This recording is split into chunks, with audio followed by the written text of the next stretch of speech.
السلام علیکم دوستو، کیسے ہیں آپ سب؟ سنیے ایک پیارا سا قصہ ملک الموت کے حوالے سے۔ حضرت حارث بن خزرج بیان کرتے ہیں کہ میرے والد نے کہا کہ رسول اللہ صلی اللہ علیہ وسلم نے فرمایا، میں نے ملک الموت کو ایک انصاری کے سرہانے بیٹھا ہوا دیکھا تو کہا کہ اے ملک الموت، میرے صحابی کے ساتھ نرمی کرنا، یہ مومن ہے۔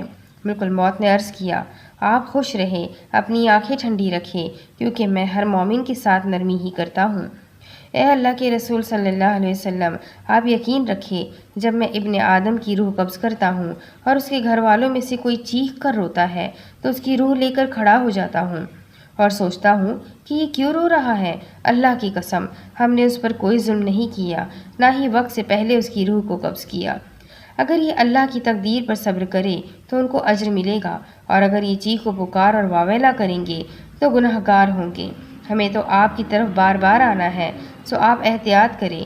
میں دن رات تری اور خشکی پر، میدان اور پہاڑ پر، ہر گھر پر نظر رکھتا ہوں اور ہر چھوٹے بڑے کو اچھے سے پہچانتا ہوں، اور اے اللہ کے رسول صلی اللہ علیہ وسلم، میں اللہ کی اجازت کے بغیر ایک مچھر کی بھی روح قبض نہیں کر سکتا۔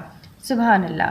اسی لیے کہا جاتا ہے کہ جب گھر میں میت ہو جائے تو چیخ و پکار نہ کرے، واویلا نہ مچائے۔ بے شک ہمیں دکھ بہت ہوتا ہے ہمارے اپنوں کو کھونے کا، یہ تو لازمی ہے، دکھ تو ہوگا ہی، لیکن موت بھی برحق ہے، یہ ہم سب جانتے ہیں۔ اس حقیقت سے کوئی منہ نہیں موڑ سکتا۔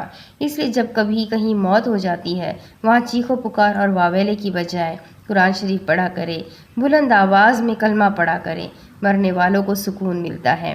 ملتے ہیں ایک اور نئی ویڈیو کے ساتھ۔ اگر ویڈیو پسند آئی ہے تو اپنے کانٹیکٹس میں شیئر کریں، چینل کو سبسکرائب کریں، اور زیادہ پسند آ گئی تو لائک بھی ضرور کر دیں۔